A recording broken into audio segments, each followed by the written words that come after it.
नमस्कार, अपन समाचारमा स्वागत छ। समाचार अब विस्तारमा। जनकपुरधाम साहित्य कला तथा अन्तर्राष्ट्रिय नाट्य महोत्सवको दोस्रो दिन आज पनि विविध कार्यक्रम गरिएको छ। दोस्रो दिनको पहिलो कार्यक्रम जनकपुरधाम गाथाबाट सुरु गरिएको थियो। यो विमर्शमा साहित्यकार प्राध्यापक डाक्टर राजेन्द्र प्रसाद विमल, पत्रकार सबक श्याम सुन्दर शशी, नित्यानन्द मण्डल, हिमांशु चौधरी, मनिका झा, वीरेन्द्र रमन र पूरण शाह सहभागी भएका थिए। विमर्शमा डाक्टर विमलले जनकपुरधामको पौराणिक, ऐतिहासिक र वर्तमान अवस्थाका विषयमा चर्चा गर्नुभएको थियो। जे चिंतन परंपरा रहे जनकपुर में, तकर बाद जे छे से आन काल में अर्थात माने त्रेता युग के बाद में से द्वापर में आबि के समाप्त भ गेलै। एहिठाम के चिंतन परंपरा एहि दुआरे जंगल विकास भ गेलै। हमरा बुझ पड़े जे हुनका चूँकि बुझल नहीं छलनि, ताहि दुआरे कहै छथिन। अपने के बुझल है जे द्वापर में जखन 3 बेर कृष्ण एहिठाम एलखिन तऽ एहिठाम बस्ती नहीं रहे, जनकपुर में बस्ती रहे। एहिठाम इक्ष्वारी नाम के राजा रहते रहे। तो इस समय में अपने के बुझल है जे स्वयं बलराम एहिठाम से सीखने रहे, लक्ष्मण अखाड़ा पर से गदा युद्ध के सीखने रहे, शिक्षा लिखने लेने रहे। एक बाद जे छे जो अपने के जो ओ पढ़ते महाभारत, तो वही में से सुलभा संवाद से, सुलभा आ जनक के संवाद से, वही सुलभा आ जनक के संवाद में एक बहुत आश्चर्यजनक बात हमरा लागल जे वही में वो कहे छथिन जे अहाँ एकटा नदी में 2 बेर स्नान नहीं कर सकै छी। एहि दुआरे जे एकटा नदी में जाहिमे अहाँ स्नान करब तो दोहरा के जायब तो जल चलि गेल रहते। एहि दुआरे जे जीवन परिवर्तनशील छै, ई परिणामी छै, क्षण क्षण में परिवर्तित होइ छै। तो ई जनक आ सुलभा के जे संवाद से संवाद आ हेराक्लिटस से कहे छे you cannot dive twice into the same river.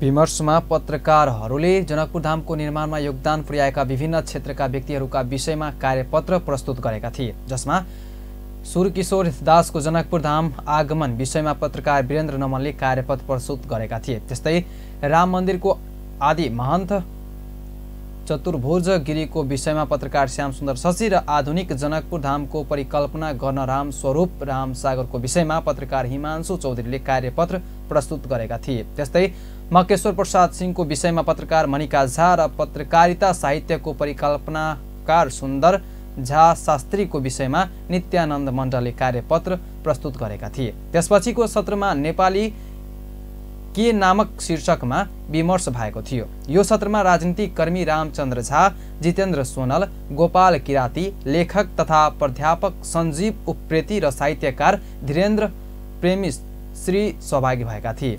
आजै भएका अर्को विमर्श मिथिला मधेस उवर की जर्जर भन्ने विषयमा गरिएको थियो। यसमा अर्थविद डाक्टर सुरेन्द्र लाभ, अर्थविद डाक्टर भोगेन्द्र झा, उद्गमी विभा झा, मनिष आनन्द र जनकपुर धाम उद्योग वाणिज्य संघका अध्यक्ष जितेन्द्र महासेठले सहभागी भएका थिए। त्यसपछि वक्तृत्व कला प्रतियोगिता भएको थियो। प्रतियोगितामा विभिन्न विद्यालयका छात्र छात्राले मिथिला, मैथिली र जनकपुर धामका विषयमा चर्चा समेत गरेका थिए।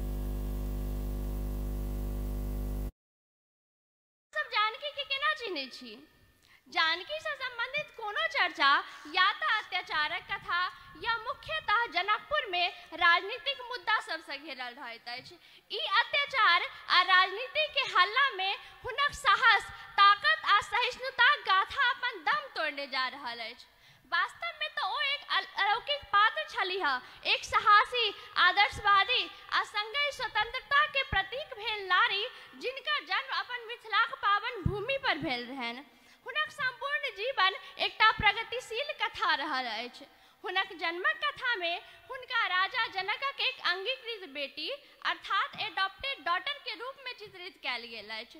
ओ अंगीकृत बेटी जे समाजक सबटा पितृसत्तात्मक मनोवृत्ति के खंडन कऽ चुकल छली।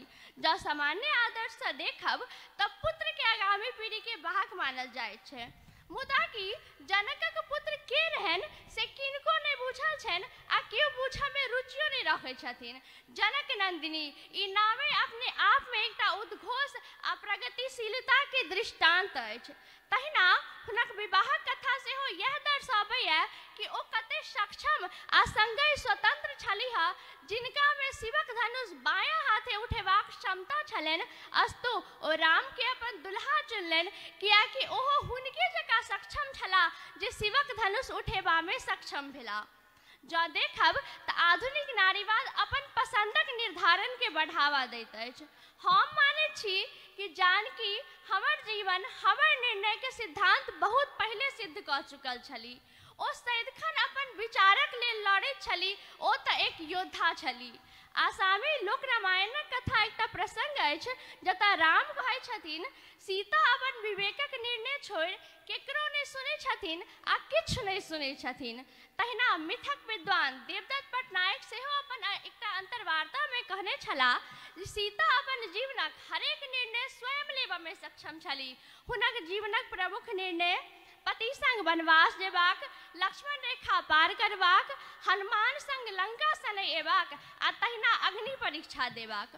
ओ निसंदेह एक विद्रोही छली, मुदा हुनकर विशेषता त ई छल कि ओ अपन विद्रोही पात्र के प्रदर्शन नहीं करैत छली। हुनक विद्रोह हुनकर मर्यादा पर कहियो आँच आ ठेस नहीं आबऽ देलकनि आ हुनक हरेक कर्तव्य एकटा माता होबऽ के, एकटा रानी होबऽ के, एकटा सुपुत्री होबऽ के प्रति निष्ठता के कम नहीं होबऽ देलकनि। हुनक जीवनक एक एकटा दुख हुनक अपन द्वारा चुनल गेल छल, मुदा ओ कहियो हतोत्साहित नहीं भेली। ओ हरदम निश्चलता के साथ सामना करैत चलि गेली। मानल जाइत अछि प्राचीन दर्शन के अनुसार स्त्री के दूटा शिविर में बांटल जाइए। पहिलता तर्क आ सिद्धांतक खेती करे वाली मैत्री, दोसर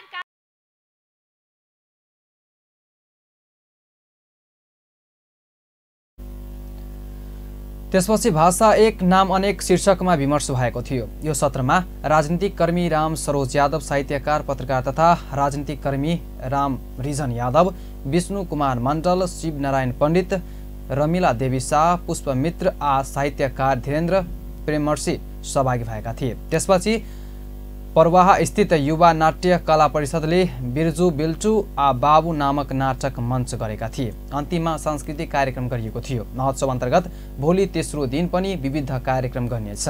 मैथिली विकास कोषले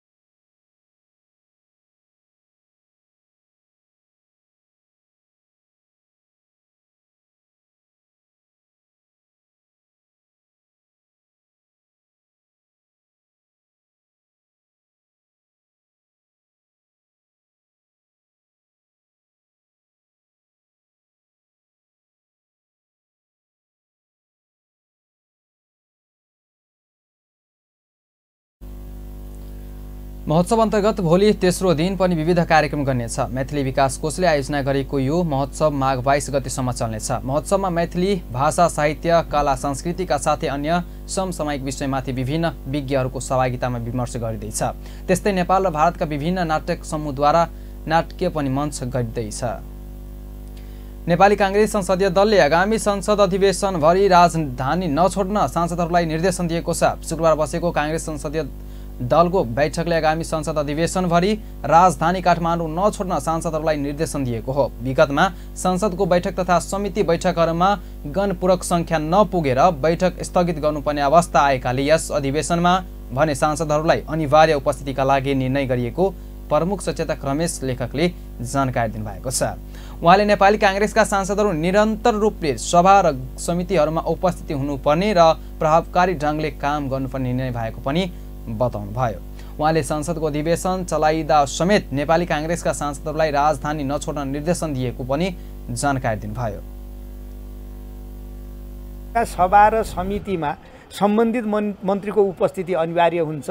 त्यसकारण समितिको बैठक र सभाको बैठकमा मन्त्रीहरू अनिवार्य उपस्थित रहने, सांसदहरूका कुरा सुन्ने र सरकारलाई सदनका प्रति उत्तरदायी बनाउनका लागि मन्त्रीहरूले चाहिँ त के भने गम्भीरतापूर्वक चाहिँ त उपस्थित भएर काम।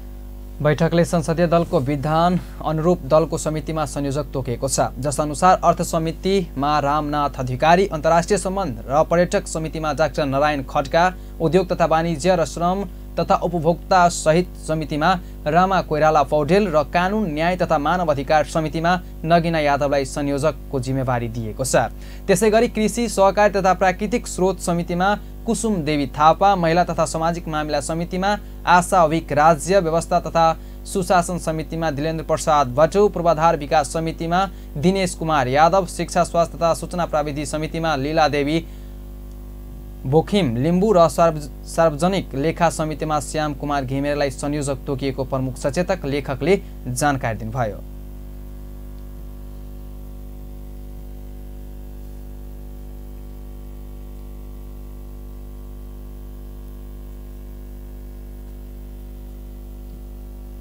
साथीहरूबाट चाहिँ त छलफलबाट उठेको विषय हो। यसमा चाहिँ त के छ भने चालु आर्थिक वर्षको बजेटमा उल्लेख गरिएका विकास आयोजनाको तत्काल कार्यान्वयन गर्न र बजेट। कांग्रेस संसदीय दलले राष्ट्रिय सभा निर्वाचनमा गठबन्धनको तर्फबाट कोशी प्रदेशको एकजना उम्मेदवारलाई पराजित हुनुलाई अनपेक्षित र गम्भीरतापूर्वक लिएको उहाँले बताउनुभयो। योजनाहरूका बारेमा उल्लेख गरेको छ, ती योजनाहरूको चाहिँ त चाँडोभन्दा चाँडो ठेका व्यवस्थापन गर्ने, त्यसमा चाहिँ त काम प्रारम्भ गर्ने र समयमै योजनाहरू सम्पन्न गर्नेतर्फ जाने र कुनै। बैठकले चालु आर्थिक वर्षको बजेटमा उल्लेख गरिएका विकास आयोजनाको तत्काल कार्यान्वयन गर्न र बजेट कम भएका कारण सम्पन्न हुन नसक्ने योजनाहरूमा थप बजेट व्यवस्था गरी आयोजना सम्पन्न गर्न सरकारलाई आग्रह पनि गरेको छ। प्रतिनिधि सभाका सभामुखले आगामी अधिवेशनलाई कार्यतालिका नै बनाएर सञ्चालन गर्न हुनुभएको छ। शुक्रबार प्रतिनिधि सभामा रहेका दलका सचेतकहरूसँगको छलफलमा प्रतिनिधि सभाका बैठकमा कार्यतालिका अनुसार चलाउने योजना रहेको जानकारी गराउनु भएको हो। सिंहदरबारमा भएको छलफलमा प्रतिनिधि सभाका सांसदहरूलाई संसद बैठक, समिति बैठक र जिल्ला भ्रमणको समय व्यवस्थापन हुने गरी छलफल भएको नेकपा एमालेका प्रमुख सचेतक पदम गिरीले जानकारी दिनुभयो। अर्को विद्युतीय हाजिरीको सम्बन्धमा चाहिँ यसलाई प्रभावकारी बनाएर लिएर जाने र त्यस सम्बन्धमा चाहिँ विद्युतीय हाजिरी 22 गतेकै दिनबाट औपचारिक रूपमा सुरुवात गर्ने भन्ने खालको कुराकानी पनि भएको छ र संसदमा अहिले पनि केही समितिहरूले पूर्णता पाएको अवस्था छैन। एउटा संयुक्त समितिको गठनै भएको छैन, एउटा संसदीय सुनवाई समितिको नेतृत्व पनि। यता सत्तारूढ दल नेपाली कांग्रेसका प्रमुख सचेतक रमेश लेखकले माघ 22 गतेदेखि अधिवेशन प्रारम्भ हुने कुरालाई क्यालेन्डर अनुसार कसरी सञ्चालन गर्ने भन्ने बारेमा छलफल भएको बताउनुभयो। उहाँले हिउँदै अधिवेशनमा बढीभन्दा बढी विधेयक पारित हुने पनि बताउनुभयो।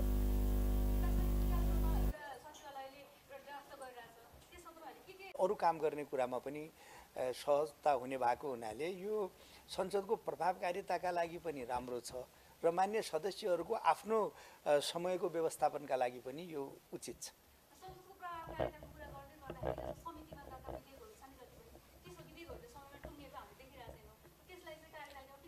त्यसमा पनि अहिले छलफल। प्रमुख सचेतक लेखकले सुनवाई समितिको सभापति चयन हुन नसकेकाले छिटै चयन गर्न र बनाउन बाँकी संयुक्त समिति बनाउन पनि छिटै बनाउने बारेमा छलफल भएको बताउनुभयो।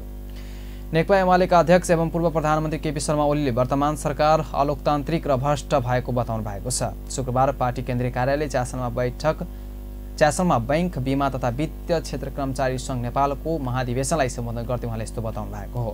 उहाँले नेपालमा देहिर्दै कस्तो सरकार बन्यो भन्दै प्रश्न गर्नुभयो। उहाँले वर्तमान सरकारले लोकतान्त्रिक पद्धति नै मासेको उहाँको आरोप थियो। वर्तमान सरकार गैर कानुनी र बेतिथीबाट चल्ने सरकार भएको टिप्पणी गर्नुभयो। अध्यक्ष ओलीले आजबाट स्काउटको अधिवेशन हुन भनेर सम्पूर्ण तयारी गरिसकेपछि प्रधानमन्त्री पुष्पकमल दाहालले आदेश दिएर अधिवेशन रोकेको आरोप लगाउनुभयो। उहाँले सत्ता गठबन्धन हार्ने भएपछि अधिवेशन रोक्न लगाएको बताउनुभयो। मानका लागि त्यहाँ प्रधानमन्त्रीलाई संरक्षक बनाए हुन्छ, मानका लागि हो त्यो, मानका खातिर मान मात्रै हो। अनि प्रधानमन्त्रीले संरक्षकले निर्देशन दिन सक्नेछन् भने हुन्छ त्यसको विधानमा। निर्देशन दिने भनेको भताभङ्ग पार्ने निर्देशन होइन, सकारात्मक सुझाव दिने, सकारात्मक। अध्यक्ष ओलीले कुनै पनि स्वतन्त्र संस्थाहरूलाई राम्रोसँग काम गर्न गठबन्धनले नदिएको आरोप समेत लगाउनुभयो। नेकपा एमालेका अध्यक्ष एवं पूर्व प्रधानमन्त्री केपी शर्मा ओलीले बैंकहरू मिटर ब्याजी भएको आरोप लगाउनु भएको छ। शुक्रबार बैंक बीमा तथा वित्तीय क्षेत्र कर्मचारी सङ्घ नेपालको 7औं राष्ट्रिय महाधिवेशन कार्यक्रममा बोल्दै अध्यक्ष ओलीले यस्तो आरोप लगाउनु भएको हो। अध्यक्ष ओलीले मिटर ब्याजीको सस्तो गरी 3 महिनापछि ब्याज पनि सभामा गाम्ने भएकाले बैंकहरू पनि मिटर ब्याजी जस्तो भएको बताउनुभयो।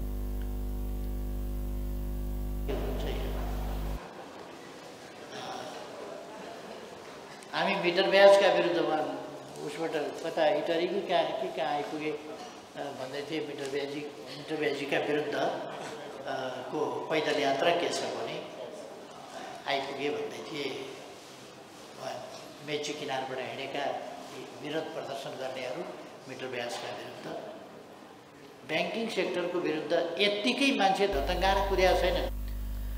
उहाँले नेपालमा बिमा कर कापले गर्ने गरेको बताउनुभयो। उहाँले करले गरेको बिमाको 3 किस्तासम्म तिर्ने, त्यसपछि बिमा अल्पत्र पर्ने गरेको उल्लेख गर्नुभयो। उहाँले अल्पत्र परेको बिमा कम्पनीको नाफामा जाने तर बिमा गर्ने उसको लागत कटाएर पैसा फिर्ता गर्न नजानेको बताउनुभयो। अनि ऋणीहरू बैंकले के बुझ्नु पर्दछ भने निक्षेप गर्न। विश्रामपछि पुनः समाचारमा स्वागत छ। अब बाँकी समाचार। राष्ट्रिय स्वतन्त्र पार्टीले संसदको आगामी अधिवेशनमा नयाँ संविधान अनुसार कानुन निर्माण सरकारलाई दबाब दिने भएको छ। शुक्रबार सिंहदरबारमा बसेको पार्टी संसदीय दलको बैठकले संविधानमा व्यवस्था भए अनुसारका मुख्य कानुन निर्माणमा सरकारले चासो नदिएको निष्कर्ष निकाल्दै त्यसलाई छिट्टो टुङ्गोमा पुर्याउने गरी सरकारलाई दबाब दिने निर्णय गरेको हो। राज्य सञ्चालनका लागि आवश्यक संविधान बमोजिमको कानुन निर्माण सरकारलाई दबाब दिने गरी आफूहरूले आगामी संसदमा काम गर्ने निर्णय गरिएको पनि पार्टीका प्रमुख सचेतक सन्तोष परियारले जानकारी दिनुभयो। गर्न सक्छौं भन्ने हाम्रो बाचा थियो। त्यो बाचा अनुसारको विधेयकमा हामीले काम गर्न सक्छ कि सक्दैनौं त्यो के छ भन्ने त्यो एउटा कुरा गर्नुभएको थियो। र अर्को चाहिँ नि यो अधिवेशनमा तपाईँ सांसदहरूले नागरिक अधिकार र स्थानीय समस्याहरू के मुद्दाहरू उठाउनुहुन्छ भनेर सोध्नु भएको थियो। त्यो विषयमा सबै सांसदहरूले त्यो विषयमा छलफल गर्नुभयो। त्यो कारणले पनि अलिकति लामो भयो र सबैले आफ्नो तयारी छलफल त्यसमा सबैले गर्नुभयो। त्यस पछाडि हामीले आउने अधिवेशनमा केही कुरा। बैठकमा सांसदहरूले संविधानले व्यवस्था गरेको मौलिक हकसँग सम्बन्धित कानुन निर्माणमा पनि पार्टीले प्रभावकारी भूमिका निर्वाह गर्नुपर्ने धारणा राखेका थिए। राष्ट्रिय स्वतन्त्र पार्टीले आगामी अधिवेशनमा पार्टीले कुन विधेयक पारित गराउनका लागि पहल गर्ने भनेर लिस्ट नै तयार पार्न आगामी माघ 22 गते पुनः पार्टी संसदीय दलको बैठक बोलाइएको छ। नेपाल प्रहरीको केन्द्रीय अनुसन्धान ब्युरो CIB ले च्याम्पियन फुटवेयरमा बाँसबारी छाला उद्योग 25% सेयर अरुण चौधरीले खरिद गरेको आधारमा पक्राउ गरिएको बताइएको छ। शुक्रबार CIB ले काठमाडौँमा पत्रकार सम्मेलन गर्दै लामो समयको अनुसन्धानको आधारमा चौधरी लगायत बाँसबारी छाला जुत्ता कारखानाको जग्गा हिनामिना सङ्कलनमा पक्राउ गरिएको बताइएको हो। CIB का प्रहरी वरिष्ठ उपरीक्षक SSP दिनेश आचार्यले 2052 साल साउन 11 गते च्याम्पियन फुटवेयरको 25% सेयर अरुण चौधरीको नाममा आएको प्रमाण रहेको बताउनुभयो। उहाँले च्याम्पियन फुटवेयरको 25% सेयर अरुण चौधरीको नाममा आएपछि तत्कालीन च्याम्पियन फुटवेयर लिमिटेडलाई 2054 पुस 4 गते प्राइभेट कम्पनीमा लगिएको देखिएको बताउनुभयो। तत्कालीन बाँसबारी छाला जुत्ता उद्योगको अध्यक्ष अजित नारायण सिंह थापा र चौधरी परिवारको तर्फबाट लुनकरण दास चौधरी बीच एउटा प्रवर्तन सम्झौता भयो, जसमा चाहिँ क्यानभास जुत्ता उत्पादन गर्ने अथवा स्पोर्ट्स सुज उत्पादन गर्ने भनेर उहाँले 25% सेयरको मूल्य 12.5 लाख रुपियाँ मात्र पर्ने भए पनि बाँसबारीले 26 लाख रुपियाँ मूल्य बराबरको 10 रोप्ने जग्गा दिएको बताउनुभयो। उहाँले कम्पनीको चुक्ता पुँजीलाई 50 लाखबाट 1 करोड पुर्याएपछि बाँकी अरू पक्षबाट 74 लाख रुपियाँ लगानी हुनुपर्ने जम्मा 8 लाख मात्र लगानी भएको पाइएको बताउनुभयो। नेपाली कांग्रेसका सांसद डाक्टर सुनिल कुमार शर्माले प्रधानमन्त्री र गृहमन्त्रीले पैसाको बार्गेनिङ गर्नका लागि उद्योग अरुण चौधरीलाई पक्राउ गरिएको बताउनु भएको छ। शुक्रबार नेपाली कांग्रेसका संसदीय दलको बैठकपछि सञ्चारकर्मीहरूसँग कुराकानी गर्दै सांसद शर्माले वर्तमान सरकारले उद्योगी तथा ठूला घरानाहरूलाई पैसाको बार्गेनिङ गर्नका लागि पनि पक्राउ गर्न गरेको बताउनु भएको हो। उहाँले उद्योगीहरूलाई गिरफ्तार गर्न र हतोत्साही बनाई अन्डर टेबल पैसाको बार्गेनिङ गर्ने गरिएको भन्दै सोही डिजाइनमा उद्योगी चौधरीलाई गिरफ्तार गरिएको बताउनुभयो। उहाँले चौधरीमाथि कुनै कानुनी प्रश्न भए अदालतमा जान सकिने भन्दै केवल व्यापारीहरूलाई आतंकित बनाउनका लागि मात्र यस्तो गरिएको बताउनुभयो। र साथीहरूले तपाईँहरू मार्फत म के पनि बुझाउन चाहन्छु नेपाली जनतालाई भने यो चाहिँ अहिलेको प्रचण्ड नेतृत्वको यो सरकार, यो गभर्मेन्टलाई तपाईँहरूले राम्रो ढङ्गले हेर्नुभयो भने मिनबहादुरको गिरफ्तारीदेखि लिएर अहिलेसम्म तपाईँहरूले हेर्नुभयो भनेदेखि चाहिँ यो चाहिँ देशमा ठुला ठुला उद्योगपतिहरू, ठुला घरानाहरूलाई पुराना केसहरू म आउँदैछु, मेरो कुरा भन्दैछु म है, ठुला घरानाहरू सकेपछि अनि क्वेसन गर्नु। उहाँले चौधरीलाई सरकारले गिरफ्तार गरेप्रति भर्त्सना समेत गर्नुभयो। अब सानो व्यावसायिक विश्रामपछि पुनः बाँकी समाचार।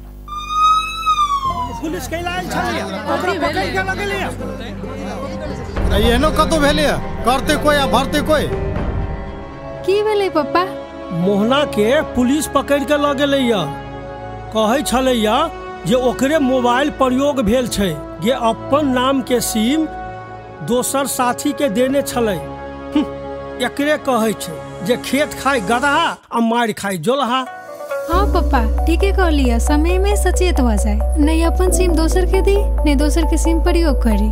केकर सिम कार्ड अपने चलाब रहल छी से बुझ के है तो *922# डायल क के बुझा सकै छी। ई त हमरा बुझल है, अपने नाम के सिम कार्ड प्रयोग करे के चाहिए, न तो कखनो झमेला में पड़ सके छे। यदि सिम अपना नाम पर नहीं है तो नेपाल टेलीकॉम में जाकर अपना नाम पर दर्ता करा सके छी। आई प्रीपेड के हक में मात्र लागू है। से हुब्बा नहीं है, नागरिकता लकर नेपाल टेलीकॉम में जाते अपन नाम से सिम कार्ड निकाल लेते। अपना नाम के सिम कार्ड प्रयोग करू और दूसरों के सलाह दियो। नेपाल टेलिकॉम, राष्ट्रको संचार। विश्रामपछि पुनः समाचारमा स्वागत छ। अब बाँकी समाचार। श्री रामानन्दीय श्री वैष्णव संघले आयोजना गरेको श्री रामनन्द जयन्ती पूजन आयोजना गरिएको छ। प्रत्येक वर्ष जस्तै संघले श्री रामनन्द जयन्ती पूजन गरेको हो। कार्यक्रममा रामानन्द आचार्यको व्यक्तित्व र कृतित्वमाथि चर्चा गरिएको थियो। रामानन्द आचार्यको पूजनको अवसरमा साधु सन्तहरूले जनकपुर धामको परिक्रमा सडकभित्र मद मांस बिक्रीमा रोक लगाउने जनकपुर धाम उपमहानगरपालिकाको सूचना कार्यान्वयनमा ध्यान दिन माग गरेका छन्। सो अवसरमा श्रीमद् भक्तमाल कथा समेत सुनाइएको थियो। समारोहमा श्री जनकपुर धाम उपमहानगरपालिकाका नगर प्रमुख मनोज कुमार शाह, जानकी मन्दिरका महन्त राम तपेश्वर दास वैष्णव, जनकपुरका प्रमुख जिल्लाधिकारी चक्रमणि पाण्डे, रामानन्दीय श्री वैष्णव संघ तुलसी स्मारकका अध्यक्ष राम रोशन दास सहित साधु सन्तहरू, सनातन धर्मका अनुयायी र सर्वसाधारणहरूको उपस्थिति रहेको थियो। इजरायली सेना उत्तरी गाजाबाट फिर्ता भएको छ। इजरायली सेना ग्राउन्ड अपरेसन सुरु गरेपछि पहिलोपटक उत्तरी गाजापट्टिका क्षेत्रहरूबाट फिर्ता भएको हो। यो फिर्ता स्थायी हो वा इजरायली सेनाको हस्तान्तरण मात्र हो भने स्पष्ट भइसकेको छैन, किनकि यस कदमको बारेमा इजरायली सेनाले कुनै टिप्पणी गरेको छैन। इजरायली फिर्तापछि दर्जनौं नागरिकहरू आफ्ना घरहरू निरीक्षण गर्न ती क्षेत्रमा गएका थिए। केही इजरायली सेनाद्वारा मारिएका प्यालेस्टाइनीहरूको शव लिएका थिए। इजरायल र हमास बीचको वार्तामा प्रगति भएको संकेतपछि यो फिर्ता आएको हो, जसले युद्ध विराम र इजरायली बन्दीहरूलाई रिहा गर्न सक्ने बताइएको छ। आइतबार संयुक्त राज्य अमेरिका, इजरायल, कतार र इजिप्टका वरिष्ठ गुप्तचर र सरकारी अधिकारीहरू बीच पेरिसमा बैठक बसेको थियो। गाजामा हमास इजरायल द्वन्द्व अन्त्य गर्न सम्झौता बारे छलफल समेत भएको थियो। नेपाल पुलिस क्लबका इलोन श्रेष्ठ र बागमती प्रदेशकी पुष्पका लामाले कृष्ण प्रसाद भट्टराई स्मृति तेस्रो राष्ट्रिय कराते च्याम्पियनसिपमा शुक्रबार स्वर्ण जितेका छन्। 7 बाटो स्थित कराते हलमा भएको प्रतियोगिताको कुमेर्ते तर्फ 55 केजी तौल समूहमा इमलोनले पुरुषमा र पुष्पकाले महिलामा स्वर्ण जितेका हुन्।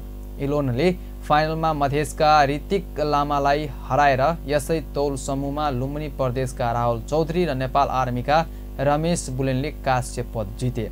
यसै तौल समूहमा महिलातर्फ पुष्पाले फाइनलमा एपीएफकी निर्माणमा तामाङलाई हराइन्। पुलिसकी जया कार्की र आर्मीकी सुनिता सुनारले कांस्य पदक जिते। कुमुतेतर्फ नै पुरुष 50 केजी तौल समूह बागमतीका साइमन श्रेष्ठ फाइनलमा पुलिसका साजन मुक्तालाई हराउँदै स्वर्ण जिते। सशस्त्र प्रहरी बलको एपीएफ क्लबका निशान घले र सुदूरपश्चिम प्रदेशका आनन्द कामीले कांस्य पद जितेको छन्। सिनियर कुमुतेको पुरुष 60 केजीमान एपीएफका मीन बहादुर तामाङ स्वर्ण जिते। उनले फाइनलमा लुम्बिनी प्रदेशका सुनिल स्माललाई हराएर र पुलिसका अंकित गुरुङ र सुदूरपश्चिमका अर्जुन थापाले कांस्य पद प्राप्त गरे। सिनियर महिलातर्फ 78 केजी तौल समूहमा पुलिसकी रोजित ढुङ्गेलले स्वर्ण पद जितिन्। उनले फाइनलमा कोशी प्रदेशकी युमसन राईलाई हराउँदै यो सफलता प्राप्त गरिन्। लुम्बिनीकी रक्षा शाही ठाकुरी र बागमतीकी आशिका राईले कांस्य पदमा चित्त बुझाएका छन्। हालसम्म कुल 10 पदका छिनोफानो हुँदा पुलिसले 7 स्वर्ण पद सहित अग्रता बनाएको छ। बागमती प्रदेशले 2 स्वर्ण र एपीएफले 1 स्वर्ण पद जितेका छन्। प्रतियोगितामा 17 स्वर्ण पदका लागि छिनोफानो हुँदैछ। हस्त अहिलेलाई यतिकै फलफल खबर तेज नजर हेर्दै अपन टेलिभिजन। नमस्कार।